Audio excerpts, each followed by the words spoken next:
Yuna, pienso que somos un sueño, una pesadilla cumplida, que en cualquier momento ya no será. Ya no aparecerá en la pantalla para atormentarnos.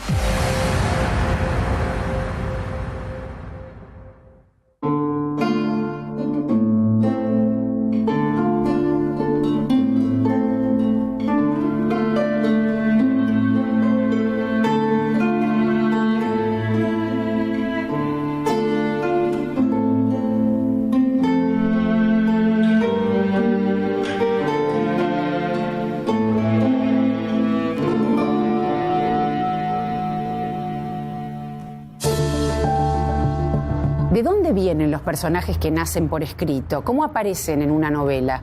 Es una pregunta que con este libro vale la pena hacerse, sobre todo porque son personajes muy raros, tiernos, ácidos, díscolos y al mismo tiempo próximos.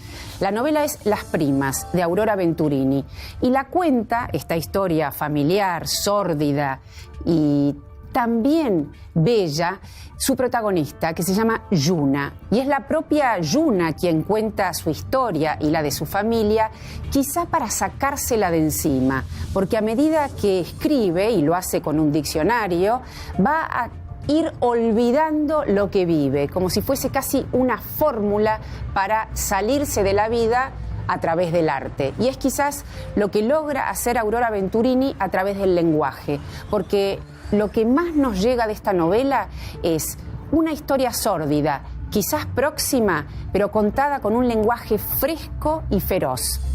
Una revelación.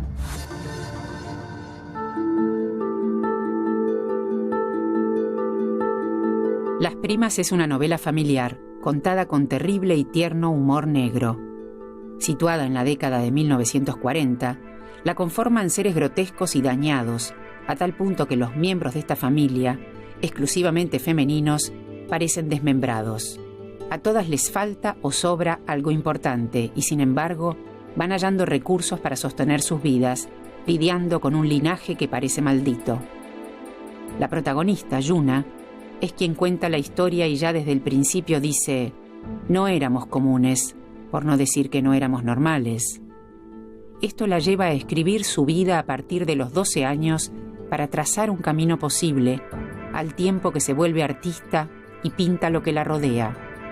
Así vamos conociendo los tremendos e inesperados sucesos de esta familia que la vuelven única en la literatura argentina. Aurora Venturini, su autora, como una ventrílocua, hace hablar a Yuna casi de corrido, provocando un aliento narrativo insólito que atrapa al lector sin concesiones.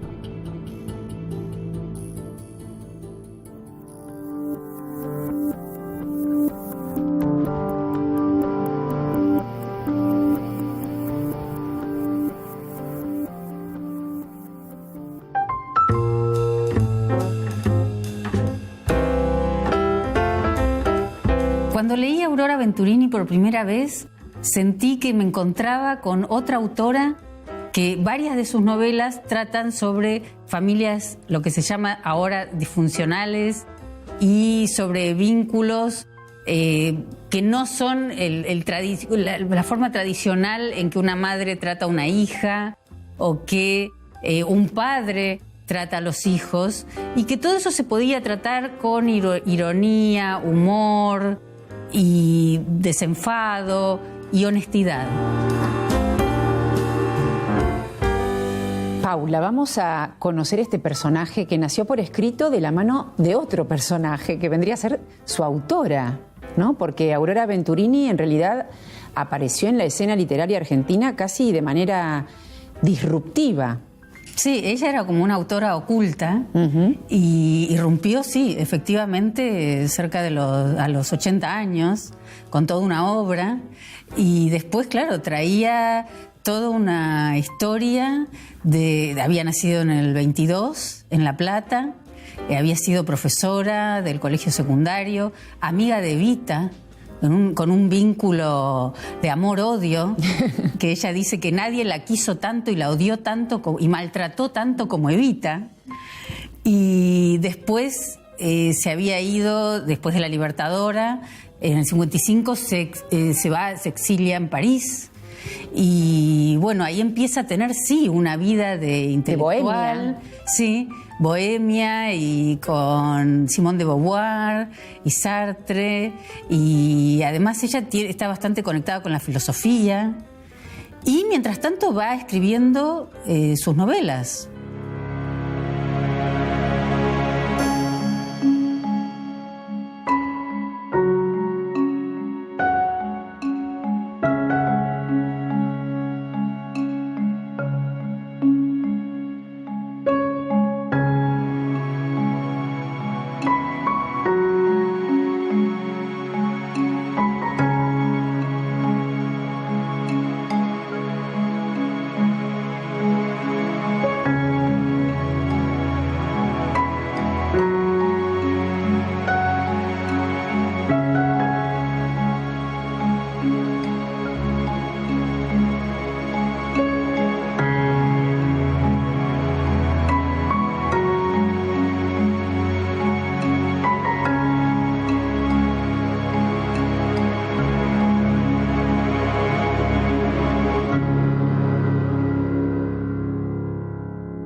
Me impactó mucho la catarata sintáctica que tiene el personaje, esta forma tan extraordinaria de narrar, que es una forma de demostrar una técnica exquisita en la escritura y al mismo tiempo de hacernos creer que fue escrito de un tirón.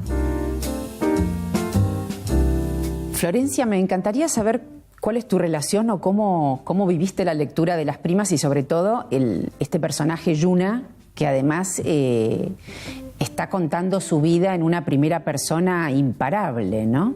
Si habitáramos el mismo plano de realidad, seríamos amigas. ¿Ah, sí? Bueno, yo intentaría ser su amiga y probablemente ya no me daría bola, pero yo no sabía que un personaje se podía describir a sí mismo de esa forma, no sabía que se podía usar esa sintaxis desbocada.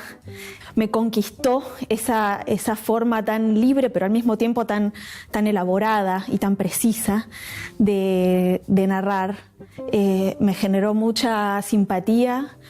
Me dio mucha risa, es un libro que está muy lleno de humor y el personaje, a pesar de estar inmerso en un hogar monstruoso, enfrentada permanentemente a unas situaciones injustas, ¿no? Porque vive con ese estigma de ser una minusválida cuando en realidad es una chica brillante. Es una artista. El reflejo de la monstruosidad en los ojos de esa artista excéntrica que está aprendiendo a narrar, me pareció como una decisión de la autora de narrar el espanto a través del humor muy acertada. La familia de Yuna está compuesta de una madre, maestra de guardapolvo blanco que lleva un puntero con sus propias hijas. Ellas son Yuna y Bettina. Ambas asisten a institutos de educación diferencial. Yuna es flaca, parecida a la niña de la corbata de Modigliani, y tiene de compañero a un diccionario, del que se sirve para contar esta historia. Su hermana Bettina se desplaza en una silla de ruedas con retrasos múltiples, exhibiendo, como señala Yuna, la punta deteriorada de su alma.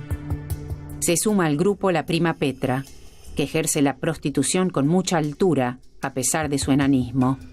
Los hombres que rodean la casa son un vecino llamado Cacho Carmelo y el profesor de arte de Yuna, José Camaleón, quien se casará inesperadamente con Bettina después de haberla embarazado.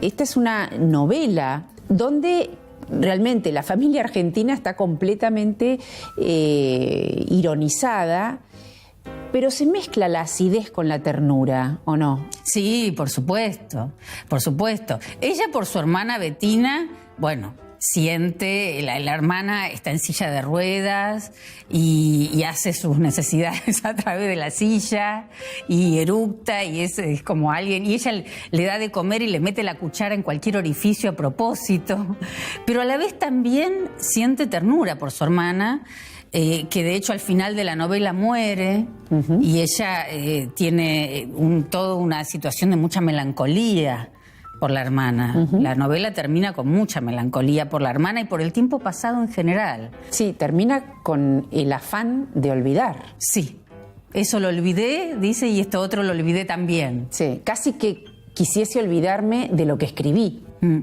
Porque finalmente Yuna es una narradora, ¿o no? Sí, ella es una narradora y es una artista plástica. Y que deviene artista plástica porque en 6º grado tiene que dejar la escuela, porque no puede seguir avanzando, porque tiene dislalia y tiene no puede leer en voz alta, confunde los fonemas, bueno, tiene toda una cantidad de problemas que la madre trata de solucionar dándole punterazos, pero no soluciona, y entonces a raíz de que deja va a la Escuela de Bellas Artes y ahí se desarrolla como artista plástica, o sea que, digamos, su minusvalía después le trae una gran fortaleza porque ella después es una artista plástica muy reconocida. Con lo cual, bueno, no haber podido seguir el secundario común y corriente, digamos, le permite desarrollar todas sus habilidades y su estética y todo eso que ella dice entonces. Las lágrimas me han sido negadas. Cuando las flores se enojan, movilizan los pistilos y arrugan los pétalos que parecen animalitos venenosos y resbalosos. Cambian de apariencia y no son totalmente vegetales ni animales. Son duendes o ninfas del mal. Y no porque lo deseen, sino porque les producen asco y rabia ciertos procederes humanos. Cuando las arrancan, muchas veces ni el agua de los floreros les cambian, y ellas se avergüenzan del mal olor que despiden, especialmente en los velatorios, y que junto al del difunto resultan un insulto a la belleza y a la creación. A mí me llama la atención cómo decide escribir para defenderse de todo lo que la rodea, ¿no? Porque finalmente es una novela, pero está planteada casi como un diario de filmación de su vida, ¿no? Absolutamente. Es una novela de desarrollo de las capacidades, ¿no? Más que una novela de aprendizaje. Está buena esa diferencia. O las dos, no sé. Este aprendizaje es la forma que ella tiene de trascender ese hogar opresivo del que viene, y al mismo tiempo pinta.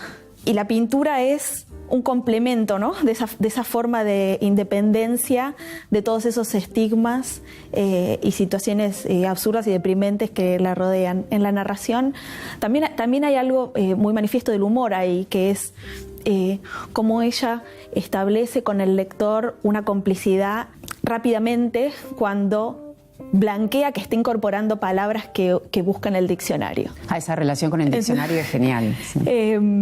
Entonces, aprende a narrar, también aprende a hablar, porque justamente el peor estigma, me parece a mí, del que ella tiene que liberarse, es ese estigma que le impone su familia, que le impone principalmente su madre, cuando le dicen que es una minusválida. Y dice algo muy gracioso, dice: la palabra hablada se imbeciliza cuando es expelida por mi boca.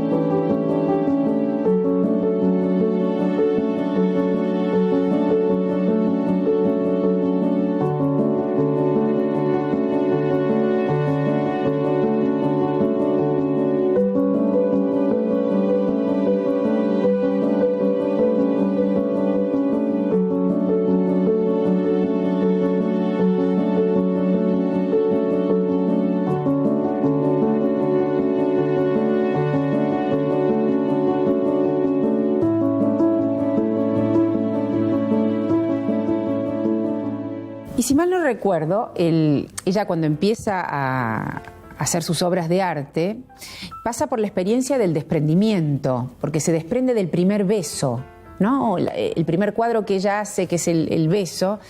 Y no sé por qué pensé que también Aurora Venturini de alguna manera se desprendió de su obra, porque nosotros los lectores empezamos a leerla cuando ella tenía 85 años.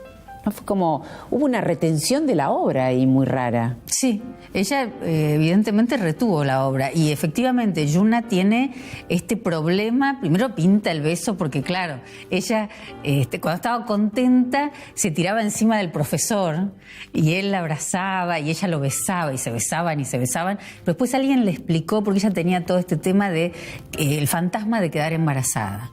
Entonces que si eso sucedía durante la menstruación, entonces podía quedar embarazada. Entonces ella rápidamente se baja de los brazos de él y ya dice entonces nunca más. Y ahí fue que pintó el beso y sí, efectivamente no lo podía vender, no quería venderlo, pero finalmente se desprende porque parece que es un muy buen cuadro y se lo quisieron comprar y bueno, se desprende de él. Y después también este tema de que ella va a todos lados con cartones.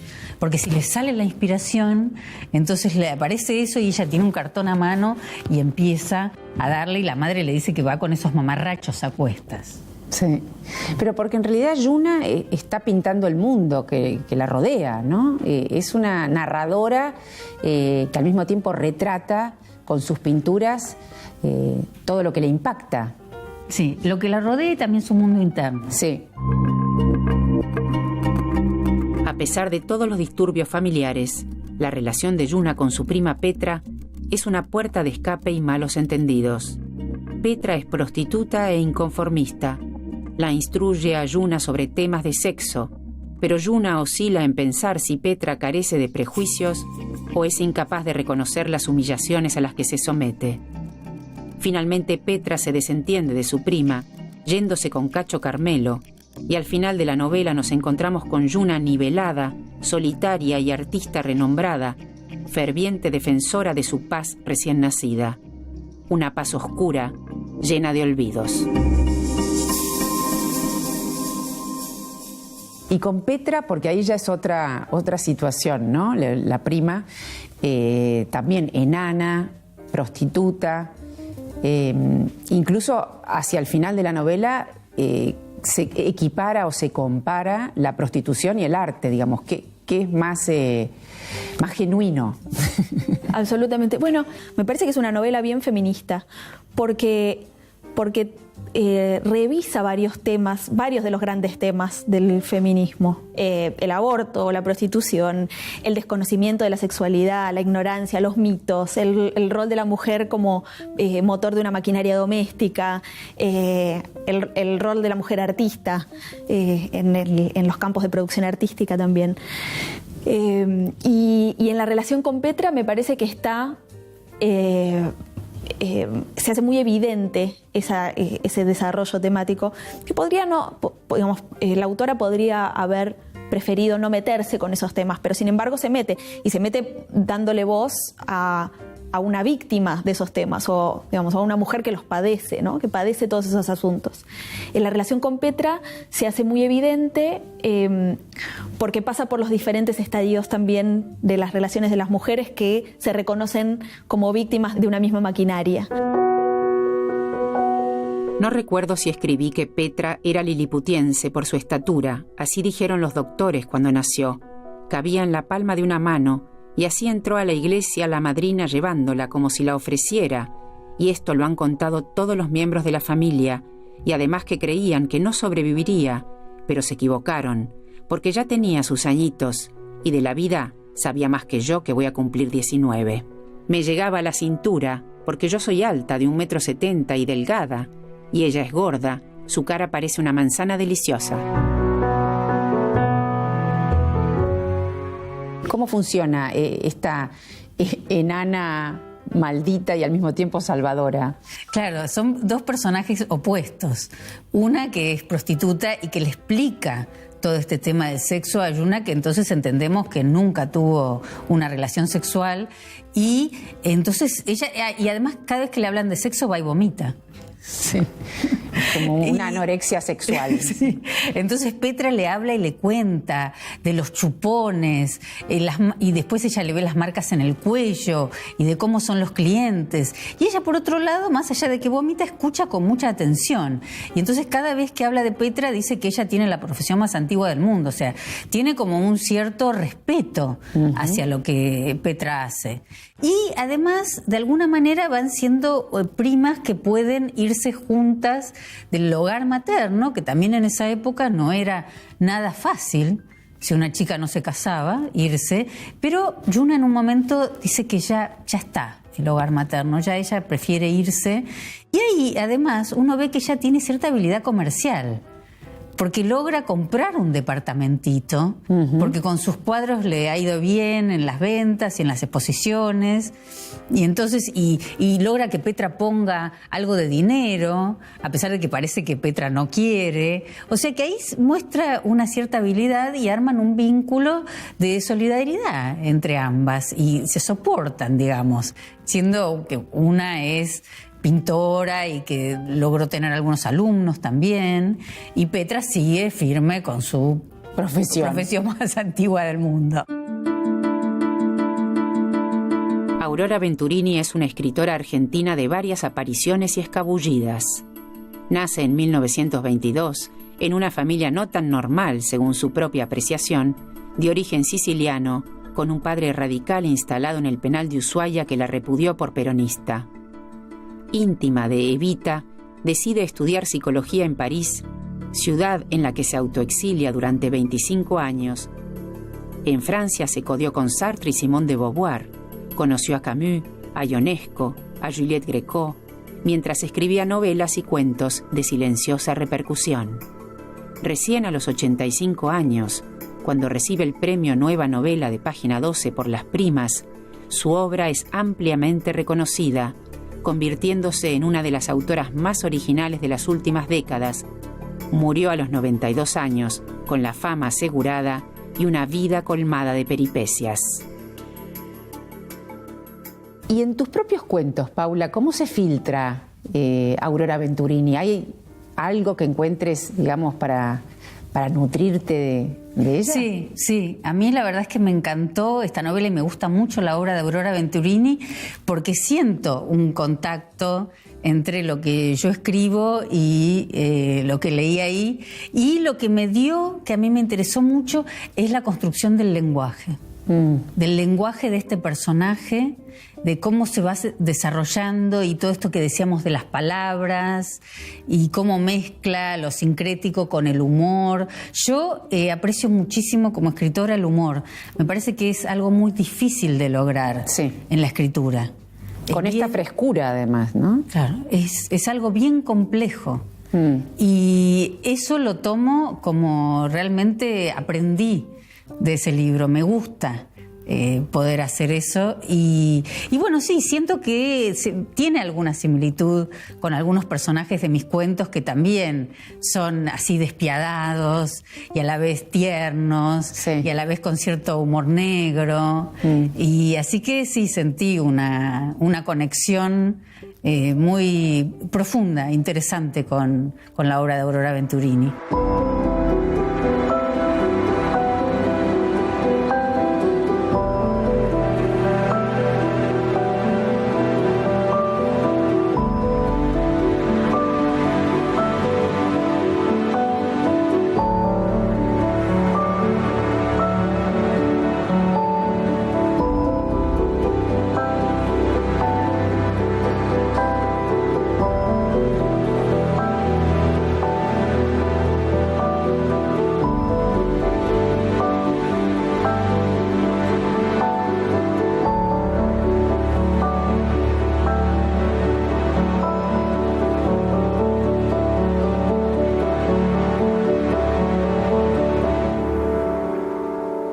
En un momento vos me dijiste que sentías empatía con Yuna, que hasta podrían ser amigas. ¿Cómo es esto? Bueno, me gusta tener amigas artistas. Me hubiesen... de vivir en el mismo plano de realidad, seríamos amigas o no sé, o yo le pediría amistad por Facebook. Bueno, acá los personajes nacen por escrito, así que nos podemos ir amigas de Yuna. Por ejemplo, sí.